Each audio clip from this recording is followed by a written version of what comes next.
Binationaux BXL. Et la chaîne YouTube qui vous montre les binationaux congolais d'Europe.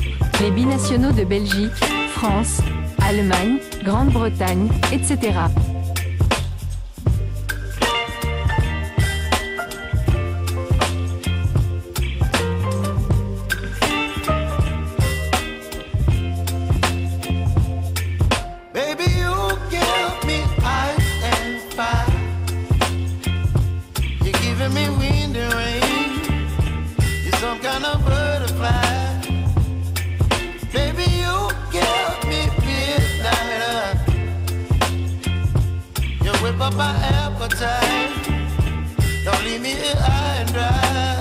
Et pour moi, c'est un grand honneur de venir pour la première fois à Kinshasa pour disputer les éliminatoires de la CAN U20. Premièrement, je suis un peu déçu parce que à cause du report de la compétition, les autres joueurs évolués en Europe, ils n'ont pas pu forcément revenir. Et je trouve que ça, c'est dommage. Mais avec tous ceux qui sont présents ici, tous mes frères qui viennent du Congo, de Kinshasa, Goma, Lubumbashi, on est prêts à tout donner pour porter notre pays. Pour cette compétition, forcément, au niveau des ambitions, personnellement, je vais apporter ma pierre à l'édifice, qu'on puisse emmener notre génération aux qualifications, se qualifier pour la CAN. Ça fait un moment que le Congo, on n'est pas allé à la CAN U20, et moi, ça me tient à cœur de pouvoir participer à ce projet, d'y aller avec tout le groupe. Bonjour à tous, bienvenue dans un nouveau numéro de votre chaîne Binationaux BXL. Nous allons bien entendu parler d'un binational, l'unique binational que nous pouvons nous enorgueillir des éliminatoires de la CAN U20 qui se déroule actuellement du côté du Congo-Brazzaville. Il s'agit du gardien de but Bopaka. Bopaka qui a été le héros de la RDC lors de la séance des tirs au but contre les Lionceaux indomptables du Cameroun. Alors, qui est Bopaka? Je sais pas, je suis pas seul, je suis avec Dino Link, c'est la chaîne Diasco Foot, le miroir du football de la diaspora congolaise. Vous savez, un miroir ne fait que refléter ce qu'il se présente devant. Donc, il va vous parler de ce footballeur, ce gardien de 2 mètres quand même, il mesure 2 mètres. Il est né à Colmar. Colmar, c'est en Alsace. Il n'est pas le seul Alsacien quand même du football français parce que c'est un binational. Et bien évidemment, il y a des Alsaciens célèbres qui ont été également internationaux français. Je peux citer par exemple Marc Keller, l'actuel président du Racing Club de Strasbourg. À l'époque où il jouait au football, dans les années 90, fin 80, début 90, il a joué en équipe de France entre 95 et 98. Donc Marc Keller, qu'on avait surnommé l'Intello, le footballeur Intello, et à juste titre parce qu'il avait quand même un niveau d'études supérieur, et aujourd'hui, le voilà devenu président du Racing Club de Strasbourg. Marc Keller est né en 1968 et il est né à Colmar comme notre gardien de but Bopaka. Alors, Johan Bopaka, qu'il faut écrire avec 2 N, Johan avec 2 N à la fin. Et Bopaka, bien entendu, il est d'origine congolaise. C'est un binational qui a déjà fréquenté la tanière des Léopards avec le Léopard U21 des Noix Sadiq, notamment de Ngalaël Moukao. Et donc, ce jeune est le seul à avoir répondu bien évidemment à la convocation du coach Guy Bokassa, parce que ce tournoi UNIFAC se joue en dehors de la fenêtre FIFA. Donc les clubs ne sont pas obligés de libérer leurs joueurs. Et donc lui, il est venu quand même. Il joue actuellement du côté de Mulhouse. C'est aussi l'Alsace. Vous savez, l'Alsace a 3 grandes villes, Strasbourg, Mulhouse et Colmar, bien entendu. Alors Tino Links, parlez-nous un peu de ces joueurs. Oui, vous avez bien résumé cette histoire. Johan Bopaka, il est né le 10 janvier 2006, il a donc 18 ans, il joue dans le club de Mulhouse, mais avant Mulhouse, il jouait du côté de Reims. Il a joué pendant plusieurs années à Reims, et cette saison, disons vers la fin du mercato, au mois d'août, Reims l'a vendu du côté de Mulhouse. Mais à Mulhouse, il joue avec les U19. C'est vrai que c'était le seul binational qui était présent lors de ce tournoi UNIFAC. La raison est laquelle, c'est que les clubs ne sont pas obligés, comme ce n'est pas une date FIFA, comme vous avez précisé, ce n'est pas une date FIFA, donc les clubs ne sont pas obligés de libérer leurs joueurs. Mais Johan Bopaka, lui, joue chez les U19. Il ne joue pas avec l'équipe pro de Mulhouse. Il joue avec les jeunes de Mulhouse. C'est pour ça que c'était plus facile pour le club de le libérer. Et heureusement pour nous, je peux dire. Donc vous avez dit aussi, il a débuté avec l'équipe nationale de la RDC la saison dernière, alors qu'il n'avait que 17 ans. Il n'avait que 17 ans. C'était lors des tournois, à Rotterdam. À Rotterdam, et il y avait aussi un stage du côté de la Tunisie.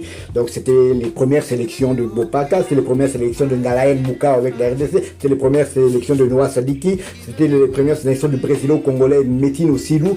Donc c'est quand même un habitué de la tanière. Donc il était gardien réserviste à ce match-là. Et dans les ultimes secondes du match, l'entraîneur Guy Boukassala a mis au jeu pour la séance des tirs au but. Je pense que psychologiquement ça a quand même joué parce que c'est un gardien qui est immense, immense, il mesure 2 mètres. D'ailleurs, quand on le voit lors de la séance des tirs au but, on pourrait croire que sa tête allait même toucher la barre transversale tellement il était grand.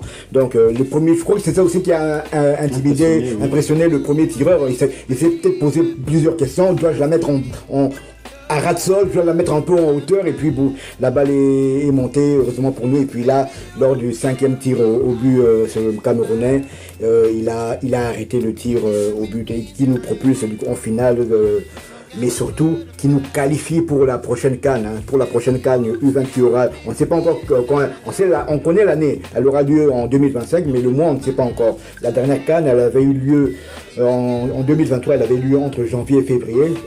Serait-ce encore la même chose, on ne sait pas encore, mais en tout cas, la dernière. La dernière CAN c'était en 2023, c'était entre janvier et février. Donc celle de 2025, on ne sait pas encore quand est-ce qu'elle va se dérouler, mais une chose est sûre, la RDC est bel et bien qualifiée pour la prochaine CAN.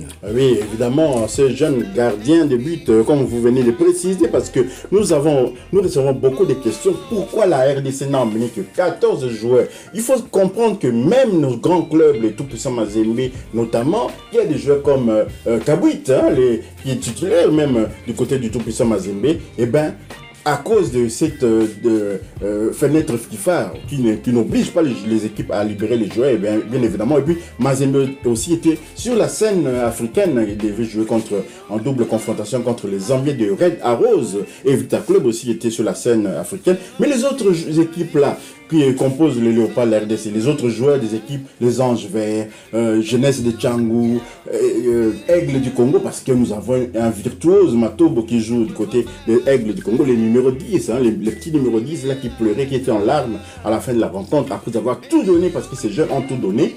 On avait un effectif de 14 joueurs, et dans cet effectif de 14 joueurs, on a eu encore des blessés dans notre malchance. Donc, même si on n'avait pas été expulsé, si notre joueur Dieu, Kalonji, défenseur immense aussi d'État, n'avait pas été expulsé, quand même, on n'aurait pas fait de changement parce que le seul joueur qu'on avait sur les bancs de touche, c'était le gardien de but. Et avec l'autre qui aussi avait eu un problème, un pépin en plein match, là, c'était vraiment compliqué pour pouvoir composer. Et déjà, on est déjà au courant que la finale que nous allons jouer, on sera à 12. C'est-à-dire 11 joueurs sur le terrain, plus un gardien. Qui sera le gardien titulaire?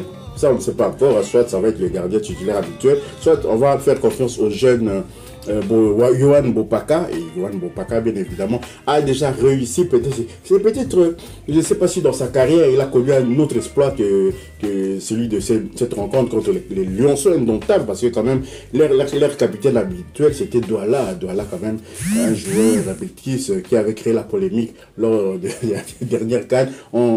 On doutait un peu de son âge. Vous imaginez, pour la CAN des adultes, on doutait de son âge, et imaginez-vous, on les retrouve encore à la CAN U20, mais pour une question de discipline, il avait été écarté de la rencontre contre la RDC pour notre plus grand bonheur. Maintenant, on va essayer pour l'honneur de gagner quand même cette compétition, mais si nous ne gagnons pas, ce n'est pas grave. Alors pour la suite, pour cette CAN, est-ce que la RDC pourra compter sur quelques binationaux? Et puis une autre question à se poser, si les binationaux étaient venus, est-ce que la RDC allait se qualifier? Parce que c'est pas la même motivation, c'est pas la même connaissance du terrain, et puis la chaleur, il y a des éléments comme ça qui font que ça puisse marcher pour les locaux, et ça ne marche pas pour les professionnels, mais les locaux, peut-être motivés par l'argent, peut-être les primes et tout, ont été jusqu'au bout de leur possibilité.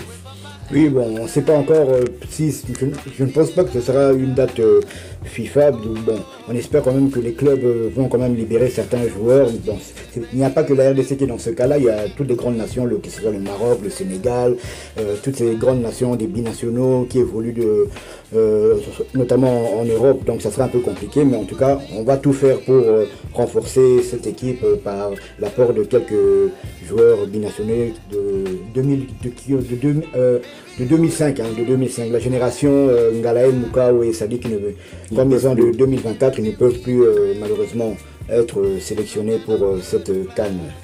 Et par contre, il y en a d'autres encore très jeunes, du côté de la Belgique aussi. On dit toujours, il faut prendre la bonne décision maintenant. On a suivi hier, c'est hier que Dortmund a écrasé littéralement sur la scène européenne par un score fleuve, comme ça, je ne sais pas c'était quel adversaire, 5-1, je crois, 5-0.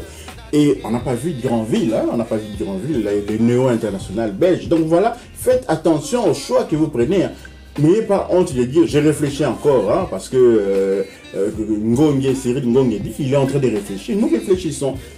Wan-Bissaka a réfléchi encore. Je préfère ça que aller s'aventurer comme ça pour juste une sélection et finalement ne plus jamais être international, ni de la RDC, ni d'un autre pays d'accueil. Donc voilà, nous sommes arrivés à la fin. Je ne sais pas, Gino, si tu as quelque chose à ajouter encore concernant ces jeunes. Bonne chance à nos léopards pour tout à l'heure, parce que nous jouons tout à l'heure contre le Congo dans un derby du fleuve.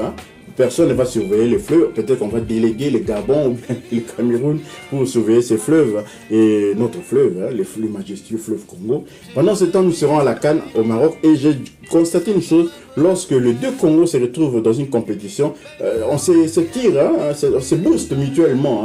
Chacun regarde les résultats de l'autre et essaie de faire mieux. Donc voilà, ça ne peut être qu'une bonne chose de voir les deux Congos se retrouver à cette CAN et qui sait peut-être... On sera dans la même poule encore comme dans la CAN 72, la CAN 74. Et oui, la RDC avait été dans la même poule. Et la particularité de cette chose, en phase de poule, l'équipe qui gagne le match de la phase de poule perd la finale. C'est quand lorsque les deux équipes se rencontrent. J'espère que tout à l'heure, on va avoir cette possibilité-là parce que le Congo-Brazza nous avait battu au début de cette compétition UNIFAC. Et nous voilà en finale. On va voir si... la prophétie va se réaliser. Si vous avez aimé, merci de liker, merci de commenter.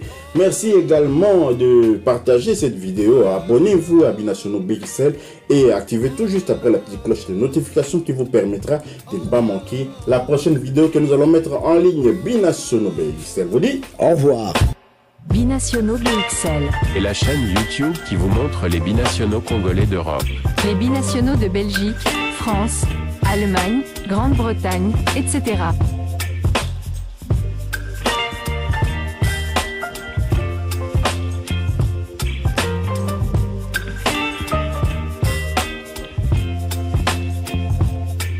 Baby, you give me ice and fire. You're giving me wind and rain. You're some kind of butterfly. Baby, you give me midnight. You whip up my appetite. Don't leave me here high and dry.